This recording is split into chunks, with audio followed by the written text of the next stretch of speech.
A gente costuma pensar nas nossas emoções como algo muito pessoal, né? Quase uma impressão digital. Mas e se não for bem assim? E se a alegria, a raiva ou o susto falassem uma língua universal? Uma que qualquer pessoa, em qualquer canto do mundo, pudesse entender só de olhar. É exatamente essa busca que a gente vai decifrar hoje, mergulhando na revolução que o psicólogo Paul Ekman iniciou. Para começar, vamos direto ao ponto com a pergunta que deu início a tudo isso. Um sorriso aqui no Brasil, será que ele carrega o mesmo significado de um sorriso lá numa tribo isolada da Papua Nova Guiné? Parece uma pergunta simples, mas por décadas a ciência meio que dizia depende.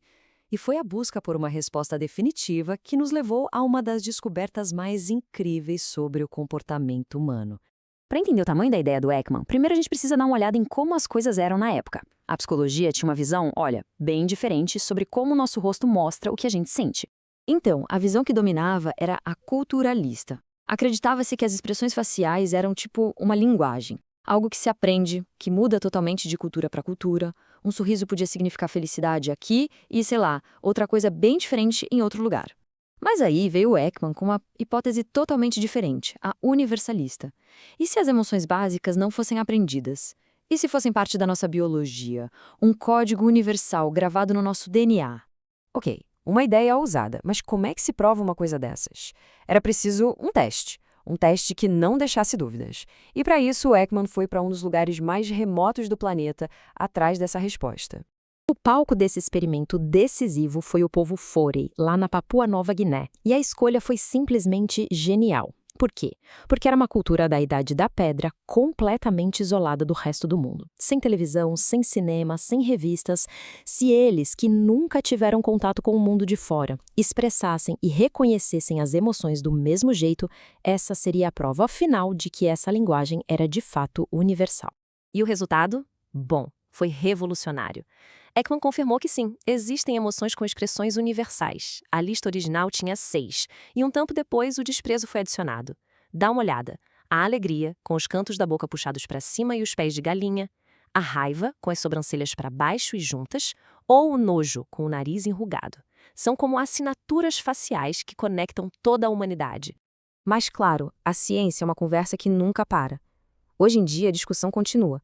Alguns pesquisadores defendem que a cultura e o contexto têm um papel maior, que as emoções são mais complexas do que um conjunto fixo.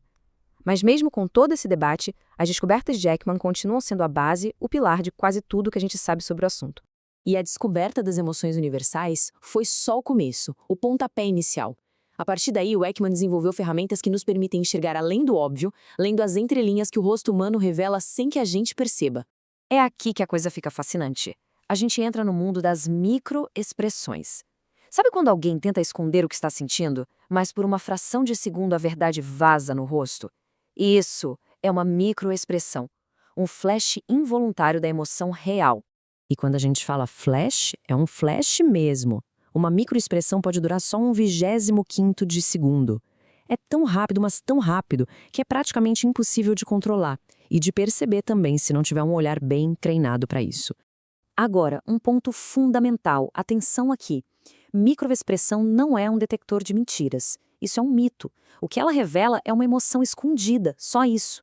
Vamos pensar juntos. Uma pessoa inocente sendo interrogada pode sentir medo, certo? Uma microexpressão de medo pode aparecer no rosto dela. Isso não quer dizer que ela está mentindo. Quer dizer que ela está com medo.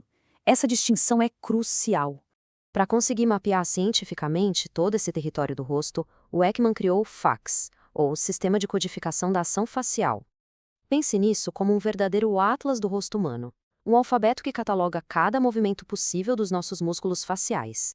E esse slide aqui ilustra perfeitamente como isso funciona. Vamos decodificar um sorriso genuíno, aquele que a gente sente que é de verdade.